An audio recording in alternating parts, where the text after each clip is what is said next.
gentlemen, to the Horses Now podcast, your go-to source for everything in the world of horse racing. I'm your host, T. Ridge, and as always, I'm thrilled to be joined by Kenny McPeek. Kenny in sunny, cold California. Cold California here in Del Mar. Today, everybody's going to get a bit of a Breeders' Cup tour. Let's go. We're here at the stables in Del Mar, and there are top horses in this barn. We're looking at, well, Torpedo Anna is right here. No. You can see her little name card. I don't know how well everybody can see that. There she is. Yeah. Probably have to turn this camera around. You know, you all are dealing with an amateur here. But let's see here. Let's see if I can flip it. There we go. She is. There's the big mare. She already galloped this morning. She's kind of quietly waiting for a little grub. Okay. And she'll this is typical. She'll stand back and relax. And she galloped a mile and a half. For those that want to see her gallop this morning, I tweeted it out about an hour ago. How'd she look? Wonderful. I mean, she just floats across the ground. Does everything right. Kenny, these name cards, I'm just going to walk through the barn. I like these name cards are for all the Breeders' Cup horses. Say hi to Kenny. What's up, guy? Hey, man. That. I like it. The Brew runner. Okay. Come up here. There you are. We're going to go down Chad Brown's stable. Let's see if he's got anything. Chad Brown's always. Morning, guys. He's always got a couple. Good?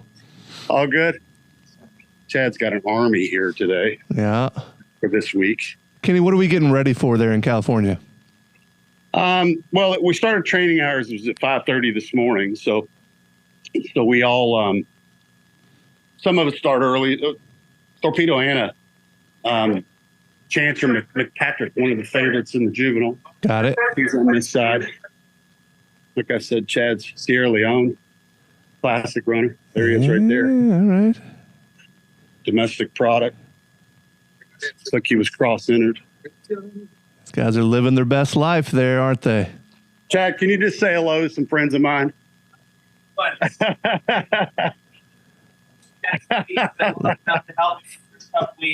Kenny, thank you for that. I was telling you got an army here. Yeah, so, it's fun. That's it. All right, man. Good luck. He's got his little office set up here. I got a bucket and maybe a feed bag down there. That's all I get.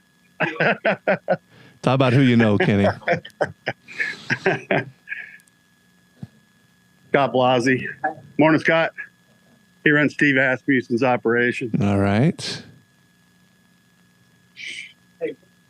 And, it's kind of a who's who in here. Skelly running the sprint, Cogburn, turf sprint, gun pilot, sprint. Yeah. He's amazing with those kind of horses. Never was a sprint trainer myself, but why is that, Kenny? Arnold's got a nice horse in there. I don't know. Kind of horses you get sent. Yeah, I got you. And maybe your style. Juvenile Phillies turf, Rusty Arnold. He's got a couple over here.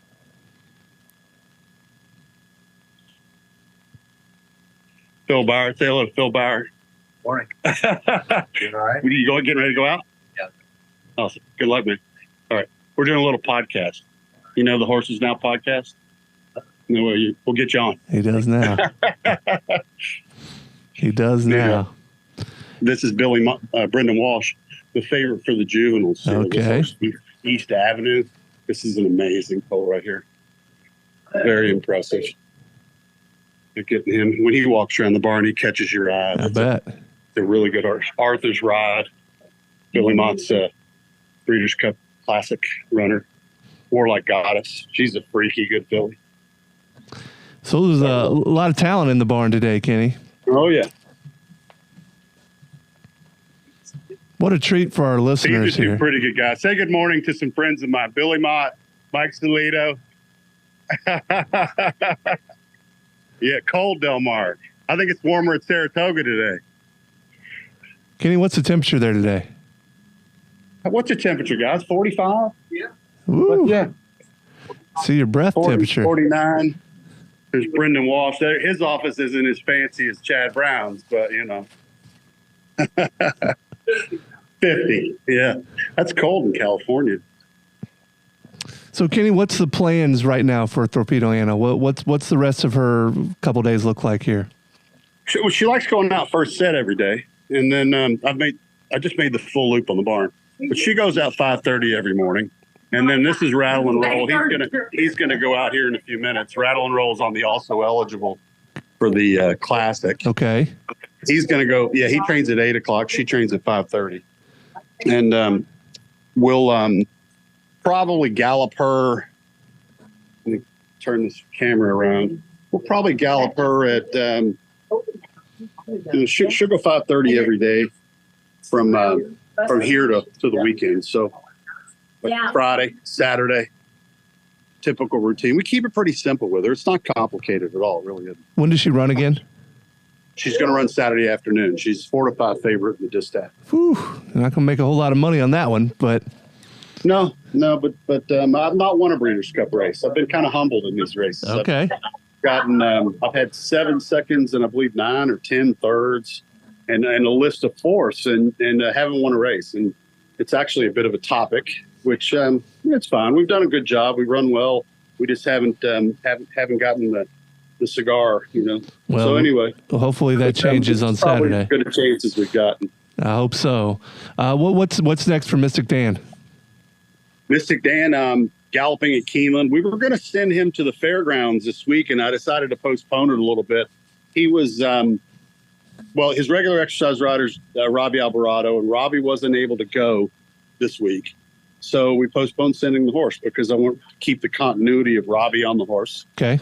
And Robbie and I just were on the phone a few minutes ago trying to figure out the logistics of when he can go. And then we'll forward the horse on down when Robbie figures out his situation. So, you know, the logistics of all this is never a straight line. We're always dealing with, not only the horses, but the people. Yep. And all that, it takes a lot of coordination, a lot of different people having to deal with different things. So Rendered Judgment had a good race this past weekend. So that was a good tip. Yeah, that's good. That's a good horse. You know, that's he's going to come back on the 30th of November in the Kentucky Jockey Club at Churchill. Now, what kind of points does he get for that for the Derby? Is that a Derby qualifying race?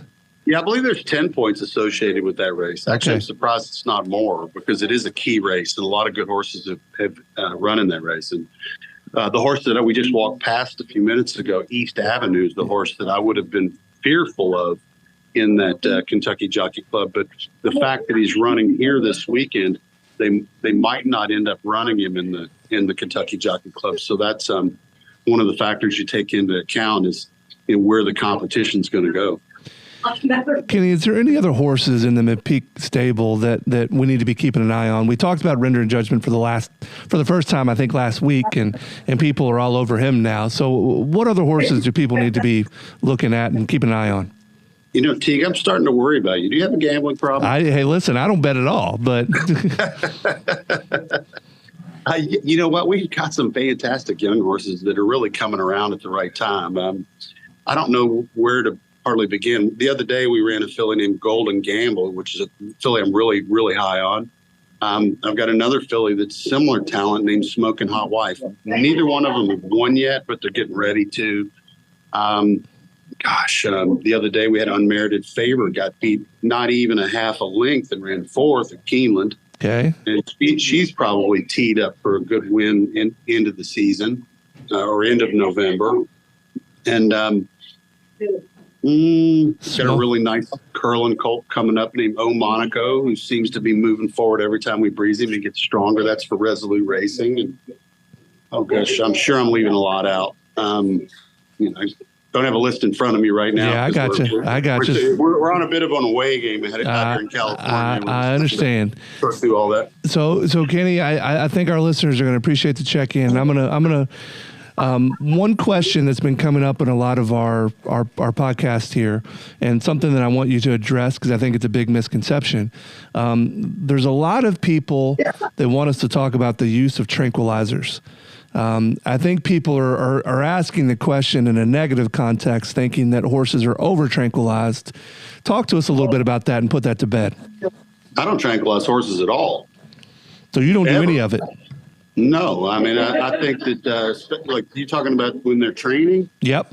sometimes some trainers do utilize what they call acepromazine for a horse that's extremely aggressive and that needs to calm down a little bit. But I don't. I believe in there's a couple of different methods to do something similar. Is if you've got a round pen to work with, you can take a horse out to the round pen and you can lunge them left and right, and that takes the little edge off of them, and that's better than utilizing a drug. I mean, Got it. For me, it's a no-brainer. I actually have been known to reprimand and even fire an employee that tranquilizes a horse because there's testing and that has to be out of a horse system, and you do not want to use that unless it's absolutely necessary. Now, if you're doing a procedure on a horse, they need stitches or something like that. That's just like a human. But to train on tranquilizer, nope.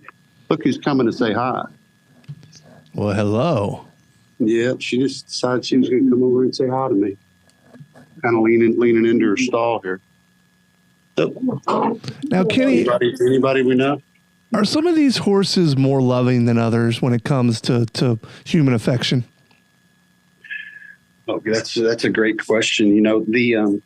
When I was a young trainer, I trained a filly named Just Barely Able. Might have been the meanest filly I've ever been around, even to this day. Right. She would just as soon kill you as look at you. Right. I don't know where that came from. Somebody trained her prior to me, but she was mean as a snake. She would lunge over. I actually saw her fight somebody on the chest. Guy came by the barn, and I think he walked by, wasn't paying any attention. She came out and savaged him. Wow. And I've never had a filly like that since, or a colt. But you have to be careful. You don't ignore how powerful they are. Sure. But in the case of Anna, she knows me, and every now and then she can be a little sassy. Well, she wants to be left alone, like some of us. She wanted to rest. And then there's other times where she's warm and fuzzy. Maybe you have a peppermint. Yeah, she's all about it. Yeah, she's over there getting a little munch on her hay. There we go. Eating well. Came to say hi. Kenny, what's in that hay? So I see a little bit of a green tint to it. Is that just because it's fresh? That's Timothy. Okay. I really like feeding Timothy, really good quality Timothy hay. I don't like feeding much alfalfa. Every now and then, if you've got a horse that's a little finicky, then the alfalfa. But the alfalfa is really rich and it causes their stool to loosen, whereas the Timothy keeps their intestinal tract and their bowels in a good shape. Horses need regular roughage, like hay, and if they don't get hay, then their bowels get loose and hurt. Actually, every horse gets, as you can see here, she's got her own hay bag. Yep. And she's got all the hay in the world she can eat. And we give unlimited hay. The only time you pull it's maybe about 3 hours before they run, because you don't want their gut full of hay and water.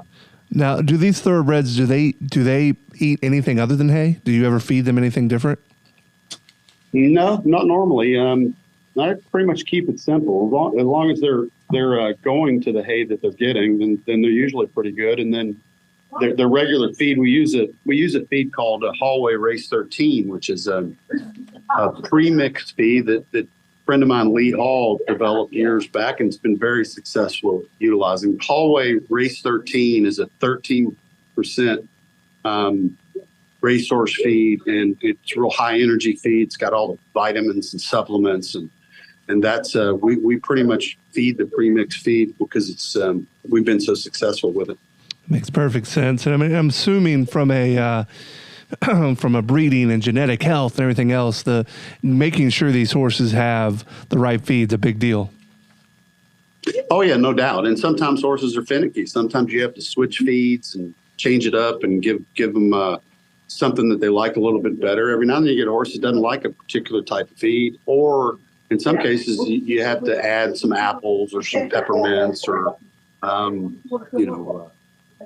hot water. Trainer next to us, Christophe Clement's son Miguel went and picked up some Guinness for his horses. Okay. Some horses like a little additive like that. Dark beer. Interesting. And, no, and it's about keeping the horse happy and trying a little this, that, and everything to get him to be, eat well, do well. So when obviously you're talking about 45 degrees there, and you got Thorpedo Anna ran this morning. Does the weather change do anything to her mood or the way she runs?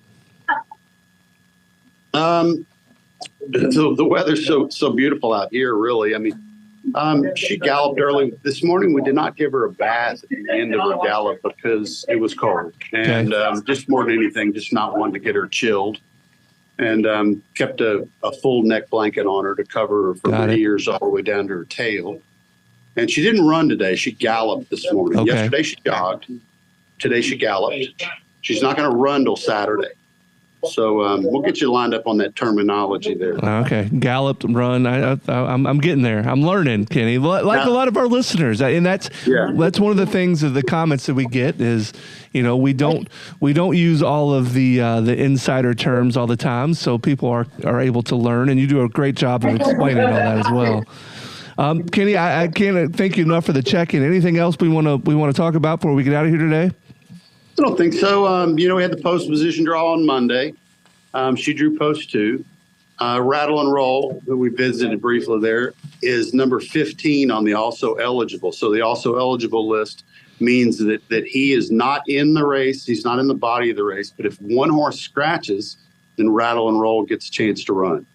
And he's a bit of I've used the term Father, Son, Holy Ghost horse. And he is he is going to have a little luck to get in, and he's going to have a lot of luck to win. So we're kind of optimistic that happens. And in her case, she's 4 to 5 favorite, and there's a really high expectation for her to win today. She's coming back over to see us. Well, she's going to get a drink of water. Beautiful horse. So many Thorpedo Anna fans out there. She's like, "No, don't mess with me, Dad. Don't mess with me. Not today." Just giving her a little scratch. See, look at her. She just. That's awesome. Gotta give her a little scratch on her neck. Well, Kenny, we know you're super busy, and I know the listeners appreciate the check-in. So good luck this weekend, and I'm sure we'll see you at the races. Thank you so much. All right, everybody, enjoy the Breeders' Cup weekend. It's going to be awesome. That's a wrap for this episode of Horses Now. Thank you for tuning in. We want to thank Kenny for checking in from sunny California over there at Del Mar. California. Yeah, that's right. If you enjoyed this conversation, be sure to subscribe to our podcast. Maybe even give us a favorable rating so you never miss an episode. We've got plenty more insight, stories, and tips coming your way. All right, see you at the race.